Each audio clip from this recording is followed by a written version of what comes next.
네, 하나님 말씀 출애굽기 22장 1절로 31절까지 보겠습니다. 사람이 소나 양을 도둑질하여 잡거나 팔면 그는 소 한 마리에 소 5마리로 갚고 양 한 마리에 양 4마리로 갚을지니라. 도둑이 들고 이로운 것을 보고 물을 피 흘린 죄가 없으나 해 돋은 후에는 피 흘린 죄가 있으리라. 도둑은 반드시 배상할 것이나 배상할 것이 없으면 그 몸을 팔아 그 도둑질한 것을 배상할 것이요. 도둑질한 것이 하나가 그의 손에 있으면 사람이나 양을 막론하고 갑절을 배상할지니라. 사람이 밭에서나 포도원에서 짐승을 먹이다가 자기의 짐승을 놓아 남의 밭에 먹게 하면 자기 밭이 가장 좋은 것과 자기 포도원이 가장 좋은 곳으로 배상할지니라. 우리나서 가시나무에 댕겨 닭가루나 거두지 못한 곡식이나 밭을 태우면 불러온 자가 반드시 배상할지니라. 사람이 돈이나 물품을 이웃에 맡겨 지키게 하였다가 그 이웃집에서 도둑을 맞았는데 그 도둑이 잡히면 갑절을 배상할 것이요. 도둑이 잡히지 아니하면 그 집주인이 재판장 앞에 가서 자기가 그 이웃의 물품에 손을 경우에 조사를 받을 것이며 어떤 잃은 물건 즉 소나 낙이나 양이나 의복이나 또는 다른 잃은 물건에 대하여 어떤 사람이 이르기를 이것이 그것이라 하면 양편이 재판장 앞에 나아갈 것이요 재판장이 죄 있다고 하는 자가 그 상대방에게 갑절을 배상할지니라. 사람이 양이나 소나 양이나 다른 짐승을 그에게 맡겨 지키게 하였다가 죽거나 상하거나 끌려가고 사람이 없으면 두 사람 사이에 맡은 자가 이웃의 것에 손을 대지 아니하였다고 여호와께 맹세할 것이요 그 임자는 그대로 믿을 것이며 그 사람은 배상하지 아니하려니와. 만일 자기에게서 도둑 맞았으면 그 임자에게 배상할 것이며 만일 찢겼으면 그것을 가져다가 정언할 것이요 그 찢긴 것에 대하여 배상하지 아니할지니라. 만일 이웃에게 빌려온 것이 그 임자가 함께 있지 아니할 때에 상하거나 죽으면 반드시 배상하려니와. 그 임자가 그와 함께 있으면 배상하지 아니할지니라. 만일 새 낸 것이면 새로 족하니라. 사람이 약혼하지 아니한 처녀를 깨어 동침하였으면 납배금을 주고 아내로 삼을 것이요. 만일 처녀의 아버지가 딸을 그에게 주기를 거절하면 그는 처녀에게서 납폐금으로 돈을 낼지니라. 너는 무당을 살려주지 말라. 짐승과 행음하는 자는 반드시 죽일지니라. 여호와 외에 다른 신에게 제사를 드리는 자는 멸할지니라. 너는 이방 나그네를 압제하지 말며 그들을 학대하지 말라. 너희도 애굽 땅에서 나그네였음이라. 너는 과부나 고아를 해롭게 하지 말라. 내가 만일 그들을 해롭게 함으로 그들이 내게 부르짖으면 내가 반드시 그 부르짖음을 들으리라. 나의 누가 맹렬함으로 내가 칼로 너희를 죽이니 너희 아내는 과부가 되고 너희 자녀는 고아가 되리라. 내가 만일 너와 함께한 내 백성 중에서 가난한 자에게 돈을 꾸어주면 너는 그에게 채권자 같이 하지 말며 이자를 받지 말 것이며 내가 만일 이웃의 옷을 전당 잡거든 해가 지기 전에 그에게 돌려보내라. 그것이 유일한 옷이라. 그것이 그의 알몸을 갈 옷인즉 그가 무엇을 입고 자겠느냐. 그가 내게 부르짖으면 내가 들으리니 나는 자비로운 자임이니라. 너는 재판장을 모독하지 말며 백성의 지도자를 저주하지 말지니라. 너는 내가 추수한 것과 내가 짜낸 즙을 바치기를 더디하지 말지며 내 처음 난 아들들을 내게 줄지며 내 소와 양도 그와 차되 이래 동안 어미와 함께 있게 하다가 여드레 만에 내게 줄지니라. 네, 함께 읽겠습니다. 시작. 너는 내게 거룩한 사람이 될지니 들에서 짐승에게 찢긴 동물의 고기를 먹지 말고 그것을 개에게 던질지니라. 오늘 읽어보니까 좀 생소한 것도 있고 타당하다는 생각도 들고 이 모든 법이 성경에서 나왔구나 하는 것을 여러분 알게 됐을 줄 압니다. 하나님은 이 택한 백성들에게 10가지 계명 중에 이제 세분화되어 가고 있지 않습니까? 그 민법 중에 언약의 책 2번에 들어가는데 자세히 의전법이 있었고 민법 중에서 오늘은 재산보호법에 들어간다고 보면 돼요. 공동체의 사유재산을 보호해주는 하나님. 무조건 뺏어가고 뺏기고 뭐 힘센 놈한테 뜯겨도 가만히 있지 않고 배상법을 여기서 말해주고 있고요. 또 그렇게 하면서 하나님인 재판장들까지라도 공정한 재판을 하게끔 이렇게 기준을 세워두고 있는 줄 압니다. 특히 8계명하고 10계명 되게 되면은 8계명 도둑질 하지 말라도 재산권 보호고요. 10계명을 보면은 탐내다가 그것을 가져가지 말라는 것이 여기 다 포함되고 있습니다. 오늘 읽었던 내용 중에 우리 31절이 왜 그렇게 살아야 하는 내용을 중심 구절로 넣는데 함께 읽겠습니다. 시작. 너희는 내게 거룩한 사람이 될지니 들에서 짐승에게 찢긴 동물의 고기를 먹지 말고 그것을 개에게 던질지니라. 거룩한 사람들이 살아갈 방법, 또 찢긴 동물 고기까지 얻어먹지 말고 그것은 또 다른 너희들의 가축을 돌보는 개들에게 나눠주는 그런 사람이 되어라고 가축들의 음식까지라도 다 탐식하지 말라고 지금 말씀하고 있는 줄 압니다. 그래서 탐심 때문에 이웃에게 손을 뻗치거나 물건을 이동시키는 훔쳐가거나 또 맡았다가 손해보게 하거나 또 화재가 나서 손실당하게 하거나 그 다양한 부분들이 다 기록되어 있는데 이것은 왜냐하면 유목민들이지 않습니까? 이 사람들이 바깥에 노출되는 양을 키우고 소를 키우고 이런 생활을 하는데 참 재밌게도 소는 몇 배 갚으라고 있어요. 근데 양은 왜 그럴까요?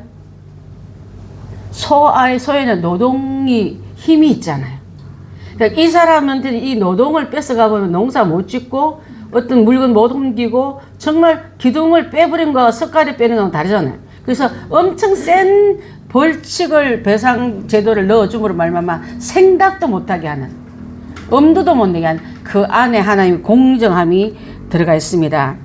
그래서 이거는 제가 뭐라 하냐면 하나님 법은 단순한 규칙이 아니라 모든 사람을 위한 사랑과 정의의 원칙이다. 여기서 보면 있는 사람만 보호한 게 아니라 하나님의 공정한 잣대는 똑같이. 그래서 뭐 여러분 혹시 법률에 갖고 있는 그 저울 보면 저울을 들고 있는 사람 눈을 어떻게 놨어요? 가려놨잖아. 그 왜 그런지 아십니까? 공정하게 누구한테나 다 똑같게 치우치지 말라고. 친한 사람에게 너 혈육까지. 그래서 눈을 이렇게 가려놓고 이렇게 저울을 하면 이렇게 사람 보고 마음이 치우치지 말라는 뜻이에요, 여러분. 하나님의 법입니다. 여기서 모든 사람에게 공정과 정의의 원칙을 들어갔다. 이스라엘 공동체의 보존을 위한 규율과 보호가 필요했다. 그래서 법을 지키지 않으면 약자가 피해를 입어요. 지금도 마찬가지. 많이 배운 법률가 집안에 한 사람 있으면 사기 안 당해. 근데 잘 모르면 걸핏하면 사기 당해. 하나님은 그 고아와 가부와 가난한 자들의 눈물을 그냥 안 두겠다 했잖아요. 그래서 법을 지키는 사람, 법을 만든 사람이 하나님 중심에서 만들기 때문에 공정을 굉장히 강조합니다. 화재 났을 때, 농작물 피해 입을 때, 우둔한 소가 남의 밭에 달아서 다 농작물 다 해쳤을 때 어떻게 배상해 주라 말까지 다 나오면 우리네 그 모든 일상에 일어날 일들이 여기 다 있잖아요. 사람 사는 곳은 다 거기서 거기에, 그죠? 그것을 우리가 한번 생각해 볼 수 있고, 여기서 8계명과 10계명이 개인 사유 재산권에서 세밀법을 한 게 민법이다 하면 여러분 이해할 수 있을 줄 압니다. 오늘날 우리도 하나님의 공의를 실천해야 됩니다. 그 갈로가 좀 짧긴 한데 하나님의 공의입니다. 하나님은 공의로우신 분이기 때문에 공의를 실천해야지. 내가 항상 얘기하잖아요. 새벽기도 갔다 오다가 너무 탐스러운 호박 하나 달려있으면 똑 따다가 하나님 오늘 내게 눈을 밝게 해주니. 옛날에 권사님들이 그런 사람이 많았어요. 믿음이 공의를 못 지켜. 맹목적인 하나님의 사랑으로 막 해석하면서 나한테만 맞는 하나님으로 만들어버립니다. 그게 얼마나 무서운 날인지 몰라요. 무당하고 다를 바 없지 않습니까? 무당은 네가 복받으라. 남은 다른 거 해가지고 해가 나가 망하게 만들고 저주를 퍼붓고. 예, 그런 무식한 신앙 가지면 안 될 줄 압니다. 공의를 실천하며 정직하고 정의로운 삶을 살아야 한다. 우리는 신앙인이나 비신앙인이나 똑같았습니다. 이거는. 자, 그래서 제가 1번 사유재산과 사회 정의에 관한 법은 1절부터 15절까지 되어 있는데 도둑질에 대한 배상법을 넣어놨습니다. 도둑질한 자는 도둑질한 것만큼 갚습니까? 더 많이 갚습니까? 더 많이 갚아. 아예 도둑질하지 말라 이 말이에요. 남의 것을 땀도 안 흘리고 불안당이 땀 안 흘리고 먹는 그 옛날 저거 불안당 욕인 줄 알았거든요. 근데 사실은 한물 풀이 본 게 땀도 안 흘리고 남의 걸 훔쳐온 도둑놈의 대명사가 불안당이더만.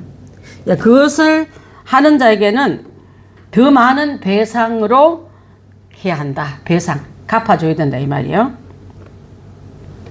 그래서 그 밑에 세분화된 것 중에서 소나 양을 도둑질을 하거나 잡거나 팔면 소는 5배, 양은 4배로 배상해야 된다. 그 5배에 대한 이유도 있고 또 북한 같은 데는 그렇다네요. 우리처럼 농작물 농기계가 잘 없잖아요. 그걸 많이 의존하기 때문에 사형에 처해버린대. 소 잡아먹거나 소를 훔치거나 하면 사형제도가 들어왔대요. 그만큼 그 농작물이 우리나라는 기계가 돼가지고 뭐 트랙터를 하는 다 베는데 소에 의존한 게 굉장히 많아요. 몇 년 전에 저기 태풍 태풍 뭐였지? 그 전선이 갔던 데가 전망대. 거기서 만원교를 보니까 소들이 많이 나와 있어요. 소 한 마리당 사람 한 명 12명도 더 와 있어요. 못하는 것만 소가 잠깐 옮겨주고 다른 건 전부 다 작업으로 꽃갱이 매는 사람, 삽질하는 사람 그렇게 하고 농사 짓더라고 지금도. 불과 한 5, 6년밖에 안 됐는데요. 그러니까 그걸 보고 왜 소를 잡아먹으면 사람을 죽이는 걸 알았어요. 소 생명보다 사람 생명이 더 가벼워. 그러니까 기가 막힌 상황이에요. 그만큼 법을 엄하게 할 때는 그것이 주는 힘이 클 때는 것다 이 말이에요. 자 보십시오. 그 다음에 해가 뜬 뒤 이면 밝은 낮에 이 말이죠. 해가 뜬 다음에 도둑질하면 밝은 낮이란 말이겠죠. 도둑질하다 죽이면 무죄. 분명히 도둑질하러 왔다. 도둑놈이다. 내 것을 뺏으러 왔다고 밝히 볼 수 있잖아. 해가 뜬 데는. 그때는 도둑을 죽여도 무죄. 자, 미국에서는요, 난 깜짝 놀랐어요. 남의 집에 함부로 들어가면 안 되고, 이러더라도 우리 자매 하나가, 교회 자매가, 전도사님, 이런데 아무 데나 들어가면 총 쏴 죽어도 나는 죽어도 할 말이 없어요. 왜였더니, 우리 집에 오지 말라는데 들어갔을 때. 경고를 우리 집에 오지 말라는데 들으면 안에 있는 경고를 줬잖아. 근데도 불구하고 내 집 앞에 있는 그 뜰에 들어오면 죽여도 된대요. 그러니까 도둑질을 낮에 나를 해코지로 하러 왔고 목적이 나쁘다고 아는 이상은 나의 방어권을 사용해도 된다 말 여기서 나온 거예요. 이해가 되죠, 그죠? 우리는 지금도 훔쳐가도 때리면 안 되잖아. 그 사람이 나중에 또 배상하라 하면 또 해야 되잖아. 성경에서 나오는 말씀은 원본적은 그렇지 않습니다. 자, 그 다음에 그 뒤에 말을 조심해야 됩니다. 해가 진 뒤면 내가 죽였어, 사람을. 그러면 살인죄에 들어갑니다. 무죄가 아니고 사람을 죽인 살인죄가 돼. 왜? 내가 아까 좀 잘못 올 수도 있잖아. 그 사람이 도둑이 아닐 수도 있잖아. 그래서 불분명하게 피해의식 가득해서 분명히 우리 집에 왔던 게 도둑하러 왔다고 죽일 수도 있기 때문에 이런 죄는 죽였을 때 살인죄를 내가 지른다. 이게 낮에 확실하게 도둑놈이라고 죽인 거는 무죄. 밤중에 도둑놈이라고 죽이면은 살인죄에 해당되면 내가 반드시 벌도 받게 되겠습니다. 자, 그 밑에 것도 참 재밌어요. 도둑이 훔친 물건이 살아있어도 내가 이래서 옆에 강아지를 훔쳐왔어. 얘가 우리 집에 와도 살아있어. 근데 강아지 돌리면 죄 없다 하지 않고 2마리 돌려줘야 된다 이 말이에요. 배로 돌려줘야 된다. 배상할 수 없게 되면은 뭐가 되느냐 하면요. 잘 들어보세요. 배상할 수 없을 때 노예가 됩니다. 노예 제도가 여기서 시작한 거예요. 그때 제가 히브리인끼리 노예된 경우 있다 그랬잖아요. 아예 또 이방인의 노예로 갈 수 있는데 히브리인께는 몇 년 만에 풀어놔주라 했습니까? 6년.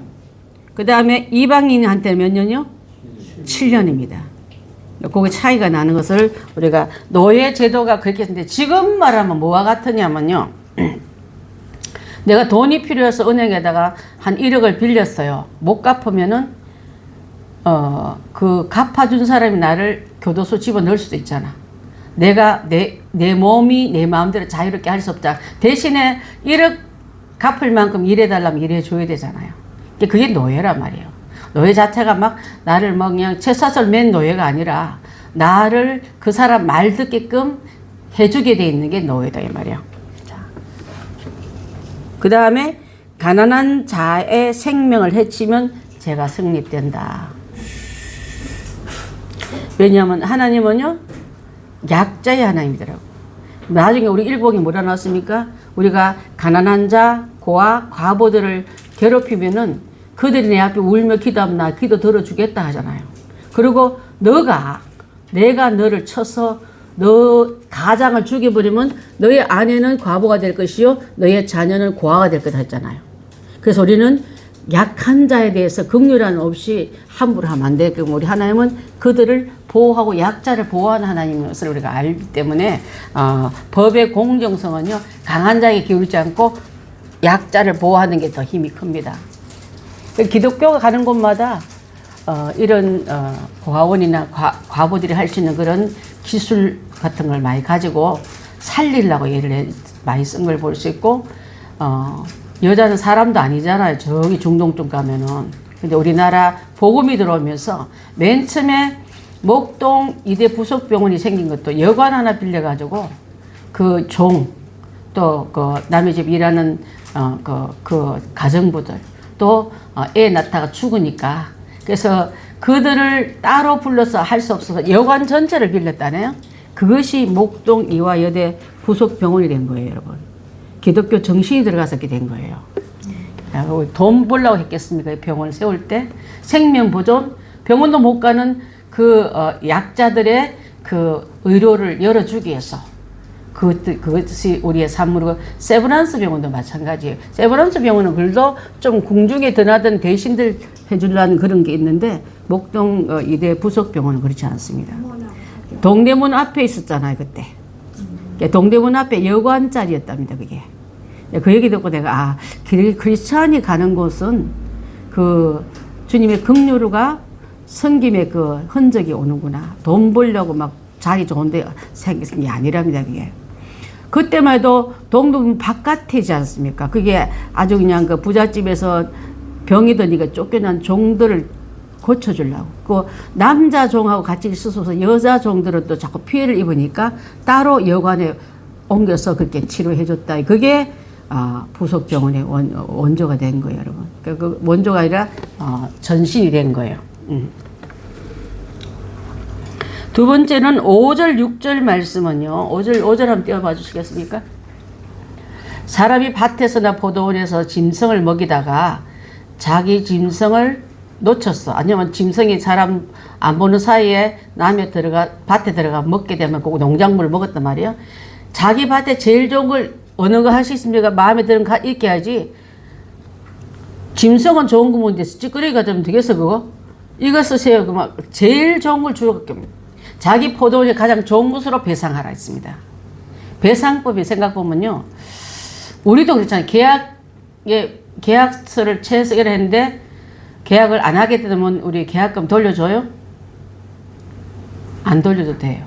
그게 나쁜 놈이 아닙니다, 여러분. 배상법에 다 들어가요. 그래서 함부로 약속했다 취소했다 하지 말게끔 서로 간의 보호 조치예요. 그런까지 막 예수 믿는 사람은 줬다니 안 돌려. 이거 아니에요, 여러분. 배상법이 얼마나 보험회사 배상과 같은 거예요, 이게. 훨씬 더 그 보험을 들면 많이 돌려주잖아요.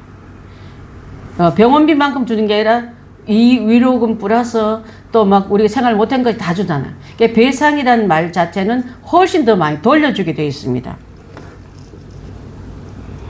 자, 농작물에 대한 손해에 대한 배상은요.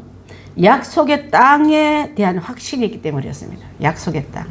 우리가 여기서 끝낼 게 아니라 약속의 땅에 들어갈 살 백성이다. 지금 나그네 노정에 들어가고 있잖아요. 지금 광야 생활이에요, 여러분. 광야 생활에서 있던 사람들이기 때문에 아직도 광야 생활에서 정착되지 못하기 때문에 하나님 나라들을 자꾸 생각을 못해. 또 자꾸 가야 되는 줄 아는 거야. 또 뭘 쌓아놔야 되는 줄 아는 거야. 또 내가 더 많이 갖다 놔야지만 마음이 편한 이것을 하나님 나라의 백성은 그 나라 가면 하나님 전부를 우리의 책임져. 이걸 자꾸 깨우쳐 주기 위해서 이런 제도를 만들었다 이 말이에요. 이해가 되십니까 여러분? 고아들은요 뭘 주면 자꾸 다 숨긴대. 안 먹어도 그 보면 막 이게 막 그 사물함 보면 막 빵 간식들이 섞여 있대요. 부모가 없기 때문에 내가 내 단돌이 하느라고 주면 무조건 다 숨겨 놓은대. 근데 여러분 자녀들이 그래요? 주면 냉장고 갖다 넣잖아. 그거 이따 먹겠다 하잖아. 그게 차이나. 부모가 있는 백성이 좋지 고아 같은 여러분들이 행동하지 마세요. 막 갖다 쌓아놓고 다시는 안 올 것 같으니까 막 썩어도 내 거로 챙겨놓는 그런 제도는 고아를 키워보면 안다는 거예요. 우리는 약속의 땅에 갈 사람들이기 때문에 이런 제도를 걸어놓은 것을 알 수 있는 줄 압니다. 농작물도 그렇고 그 다음에 7절부터 15절 말씀은 위탁물 몇 개 듣더만 내가 예를 들어서 이순옥 권사님한테 이런 동물을 맡긴다든가 맡겼을 때 병이 들어 죽었어요. 동물이면. 아니면 또 갖고 있는 의복이 불이 나서 불이 타버렸어. 내가 그대로 보존되지 못한 상태에 있을 때는 어떻게 할 것인가.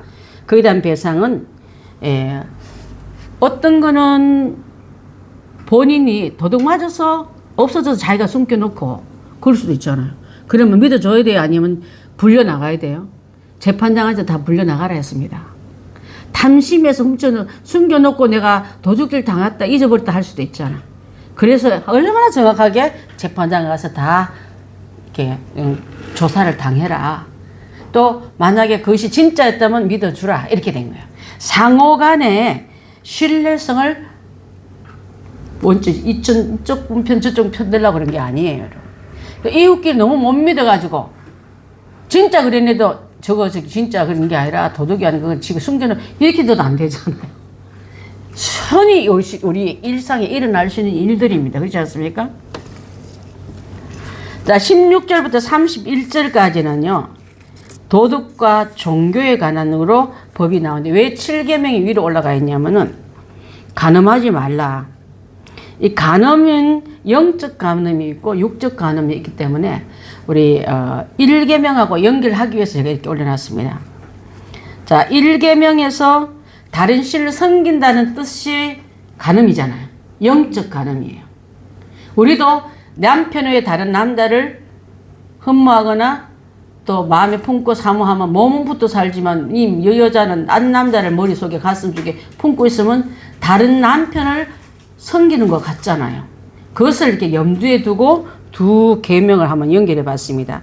도표를 보게 되면 내용과 성경 구절이 나오는데 도덕적인 것을 잘 이렇게 구별하기 위해서 순교를 강조하기 위해서 육체적인 간음을 하지 말라. 우리 22장 16, 17, 19절을 읽어보면은 한번 읽어보겠습니다. 16절 여러분 한번 띄워봐 주시겠는데 시작. 사람이 약혼하지 않은 처녀를 깨어 동침하였으면 납폐금을 주고 아내를 삼을 것이요. 자, 거기까지요.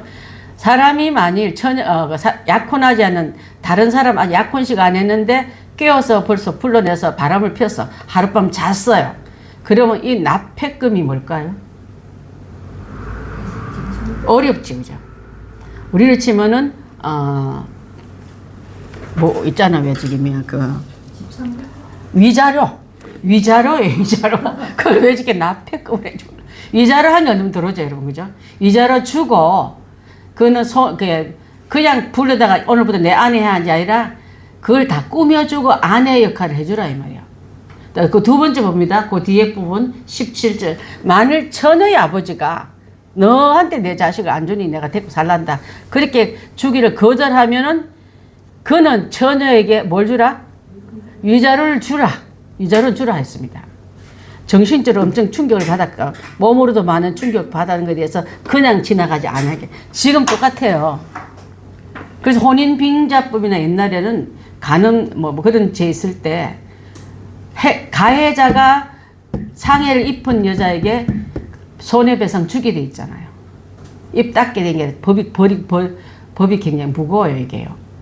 야, 그것은 전체적인 사회의 순결을 보존하기 위해서, 막 남발시키지 않기 위해서 그런 제도가 있었습니다. 그 다음 19절도 한번 띄워봐 주시겠습니까? 시작. 짐승과 행음한 자는 반드시 수간자를 말해요. 수간자. 짐승 숫자. 사람이 아닌데 짐승 간에 행음을 하는 자는 그 지역의 모든 사람의 영혼을 파괴시키는 일이잖아. 그래서 반드시 어떻게 하라고요? 죽이라 했습니다. 근데 지금 보면은 세상이 타락하다 보면 소돔과 고모라 땅 그쯤도 그랬고, 저희가 폼베이 최후의 도시 자리 가봤거든. 거기다 보면 그런 그림이 나와요. 지금도 모르겠다. 사람이 이 정신세계가 파괴되면요, 사람보다도 동성을 좋아하고 이성보다도 짐승을 좋아한대요. 그래서 고양이하고 결혼한 사람 있잖아. 해토픽에 그런 일이 일어나는 거예요. 이 정신세계가 천박한 동물의 자기 영혼을 끌고 들어가는, 영끼리 홍끼리 혼합의 결혼입니다, 여러분. 혼인이라면 어떻게 보면 결혼을 하나로 묶는 기 때문에 같이 된다는 뜻이 있는데, 내가 짐승과 같이 된다기 때문에 이 영의 세계가 완전히 파괴된 것 같기 때문에 그런 자를 거룩한 이스라엘 공통체 안에 있으면 돼야 안 돼. 죽이라. 아예 뽑아내라 한 거예요, 하나님이. 그것은 바로 거룩을 순결을 강조하기에 그랬다. 육체적으로 오는 거는 그렇게 말했고, 영적으로 오는 거는요 18절도 나옵니다. 자, 이거 너는 누굴 살려주지 말라? 무당을 살려주지 말라. 무당을 회개하면 살려줘야지만, 옛날 그만큼 영적으로 혼음시켰습니다. 영적인 세계가 굉장히 어둡고요, 육적으로도 엄청 더러워요. 귀신 세계는 지만 위하고, 나만 쾌락, 나만 좋으면 즐거움, 나의 기쁨이 온 사람들 다 희생시켜도 괜찮다는 그런 아주 이기적인, 지독한 이기적인 그런 죄에 놀아나기 때문에 이들을 그 공동체에 있게 되면 안 되기 때문에 죽이라 했던 거예요. 떠나와도, 여러분 조심하십시오. 떠나와도 목사까지 됐는데도 전과 몇 번 된 사람이 캐까다기가 재발된 거 봤어, 안 봤어? 늘 그 마귀는 내가 떠나온 집을 그리워하고 울며 7 친구를 데리고 와서 그 집을 노력하는 게 영적 세계라고요. 그래서 우리는 한 번 모욕했다고 깨끗하다 생각하지 말고 날마다 나의 몸 전체를 그리스도 보혈로 씻어내고 성령의 기름으로 발라내지 않으면 안 된다, 이 말이에요. 무당의 존재를 왜 인권을 존중하라 말 안 하고 죽이라는 이유가 다른 건강한 공동체를 물들이기 때문에 그런 거예요. 저는 5명을 애 아버지 성이 다른 사람을 전도한 적이 있었어요.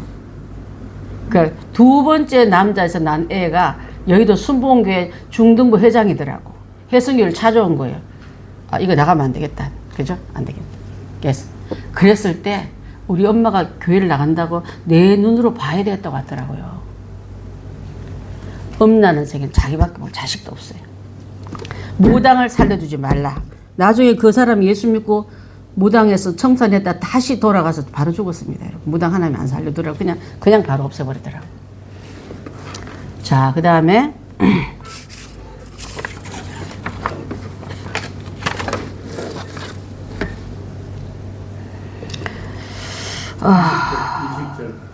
네? 20절. 네, 감사합니다. 그 갈로 안에는 뭘까요, 그러면? 아니, 그 위에 말씀 아니죠? 말씀 읽어야 됩니다. 죄송해요. 내가 약간 좀 충격을 받았어.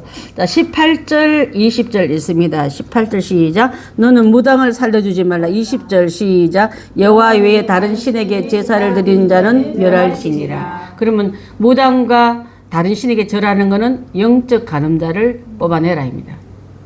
그냥 놔두면 계속 전염하고 전체를 혼응케 하는 일들이 일어납니다. 자, 그 다음에 예레미야 31장 집사님 혹시 되어 있습니까? 예, 보겠습니다. 시작. 여호와의 말씀이니라. 보라, 날이 이르니 내가 이스라엘 집과 유다 집에 새 언약을 맺으리라. 이 언약은 내가 그들이 조상의 애굽 땅에서 인도하여 내던 날에 맺은 것과 같이 아니할 것은 내가 그들의 남편이 되었어도 그들이 내 언약을 깨뜨렸음이라. 여호와의 말씀이니라.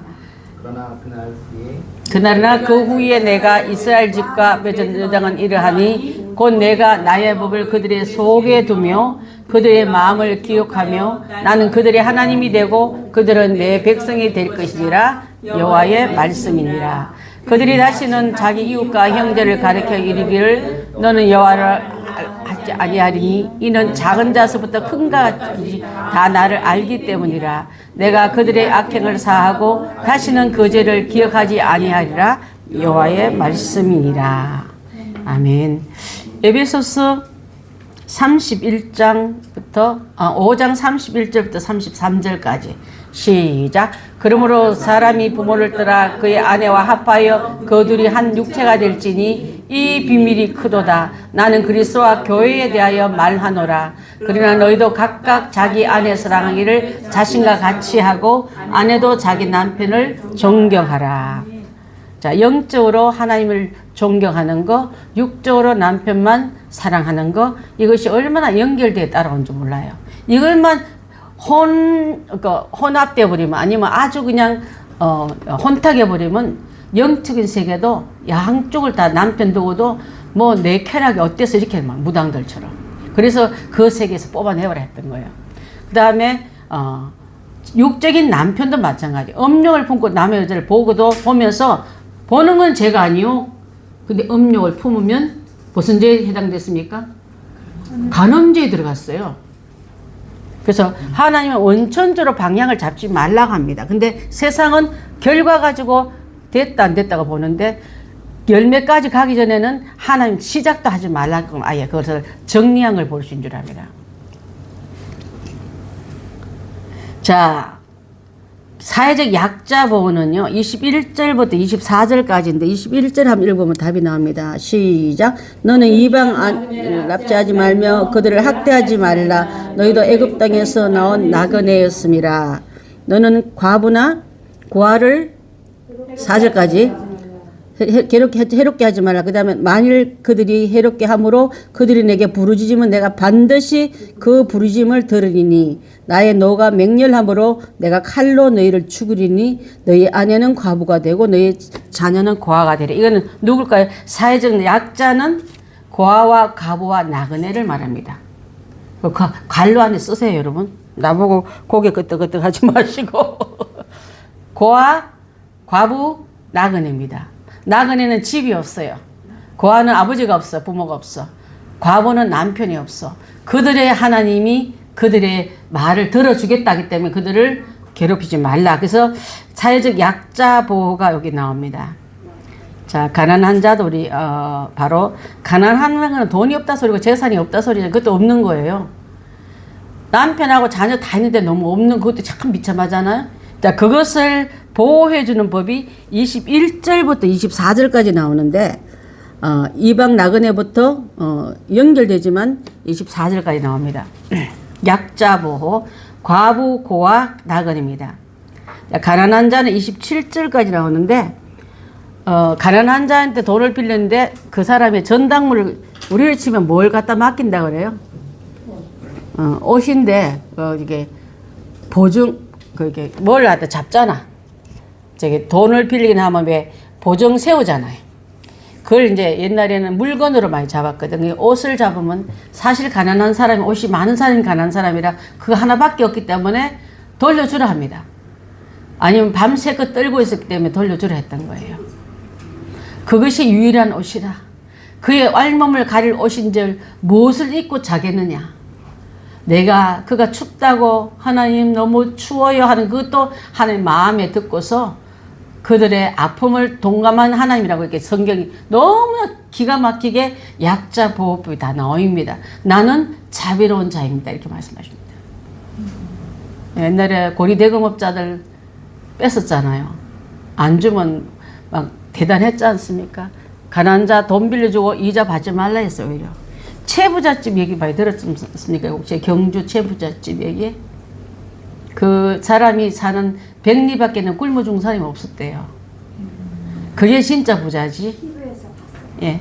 또 우리도 여러분 주변의 사람들에게 외로워 죽는 사람 없어질 줄 알아요. 여러분이 찾아가고 아마 이제 죽 끓여다 주고 삼계탕 좀 사다 주고 그게 약자를 위하는 작은 몸짓이에요.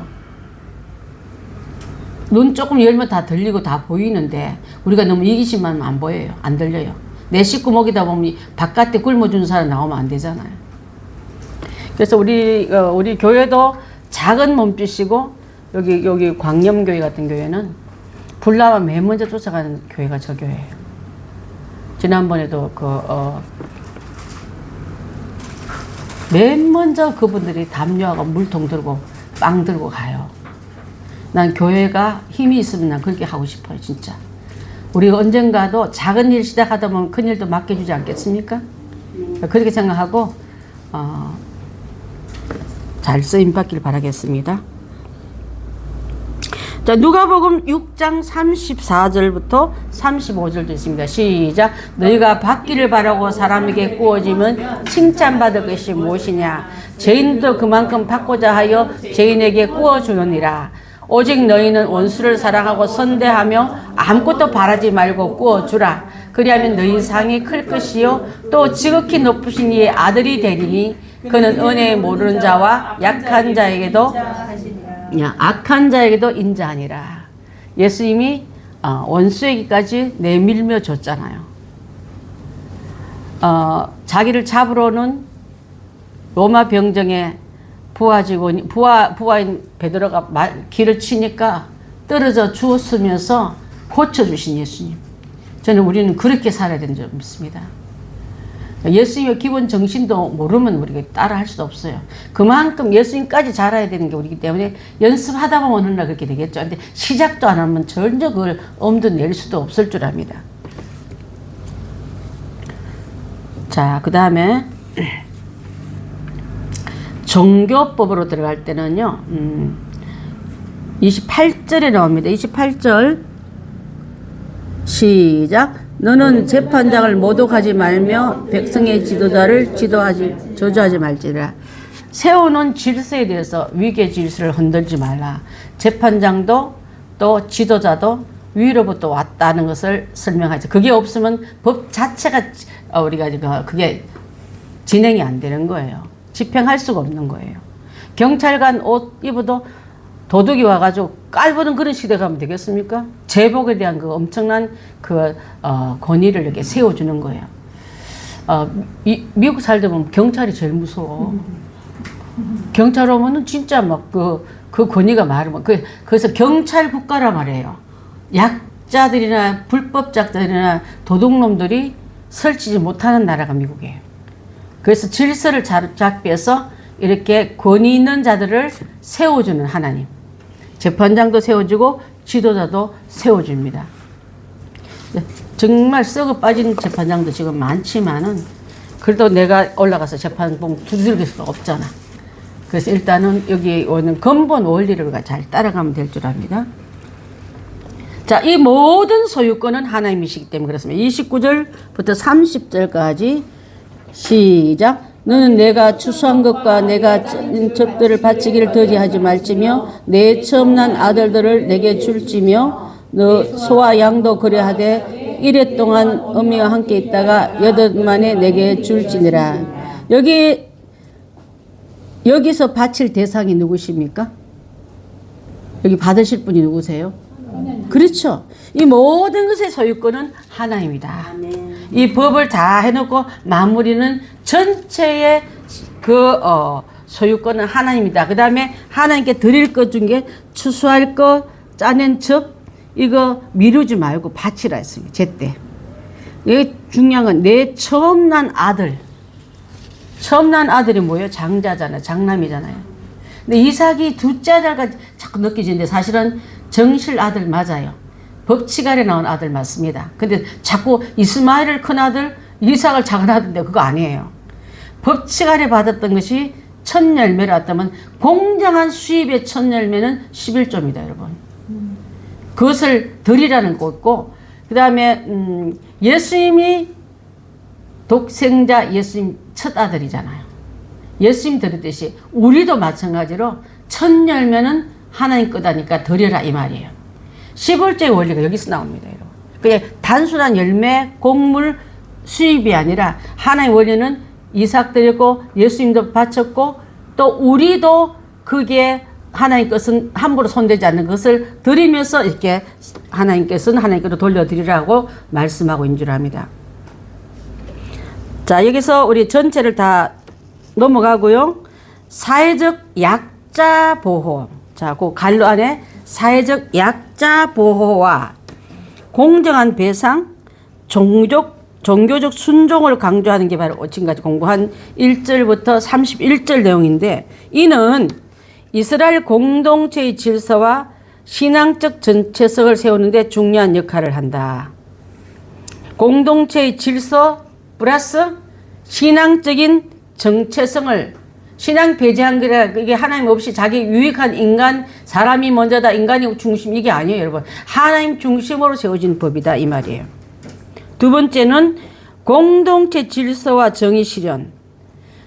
출애굽기 재산 배상 규정은 왜 그러냐면 도둑질, 화재, 동물 피해 등을 재산 관련 분쟁에서 정직과 공의를 신뢰한 목적에서 만들게 서로 공동체 안에 사유재산을 보호해주고 피해 입을 때 배상해주고 또 맨날 저 힘센 놈이 우리 집에 왔다 갔다 하면 훔쳐, 이게 아니라 훔쳐가면 더 손해라는 걸 보여줘서 아예 모든 제도에서 안정을 갖다 주겠다 이 말이에요. 그래서 그래야 사람이 마음 놓고 살지. 우리 집은 남편도 없고 애들끼리 있는데 맨날 옆집 아저씨가 왔다 갔다 하면 그 불안해서 어떻게 살겠어요. 더 물건을 훔치러 올지 여자를 덮어주러 올지 엄청난 큰 벌을 가해 줌으로 말만 하나님이 지켜주신다. 그거예요. 법이 지켜준다. 법을 만드신 하나님이 우리를 지켜주신다. 그게 여기를 만든 목적이다. 민법을 세우신 하나님의 목적이다 이 말이에요. 자, 마지막입니다. 이는 당시 주변 국가들의 법률과 달리 하나님의 의에 따라, 자, 다른 국가는 자기들끼리 법률이 있지만 이거는 이스라엘 공동체는 하나님의 의에 따라 배상액을 구체적으로 정해 놓음으로 말미암아 뭐 양은 4배, 소는 5배 이렇게 해서 그들 하여금 이 집 소는 건드리면 절대 안 돼, 망해, 이런 생각하면 아예 그거를 그 자리에서 생각도 못하게 하는 그 하나님의 구체적인 사회적 질서와 신뢰를 유지하는 의도가 담겨 있다. 자, 그것이 민법을 만드신 하나님. 십계명에서 오늘 만들었던 중에 개인 사유재산과 또 영적으로 순결한 이 부분을 이렇게 말씀하고 있는 줄 압니다. 많이 딱딱하네. 저도 엄청 딱딱해요. 딱딱한 걸 풀어하려니까 더 딱딱해. 엄청 힘든지 몰라. 그래서 내가 대신에 이게 나온 것도 있거든요. 이게 근데 너무 복잡해 더. 나도 모르겠어요. 그래서 읽고 쓰면서 이렇게 해서 십계명을 하나님 이렇게 가르치려고 했구나 정도로 이렇게 나가면은 이해가 되더라고요. 우리가 법률가가 아니라서 더 그래요. 자, 도둑질을 하면 안 된다. 종된다. 또 망한다. 3가지 말도 우리가 다 알고 있잖아. 굳이 3배, 4배, 5배 할 필요도 없어요. 혹시 답 못 썼거나 질문 있으면 말씀해 주면 함께 나누겠습니다.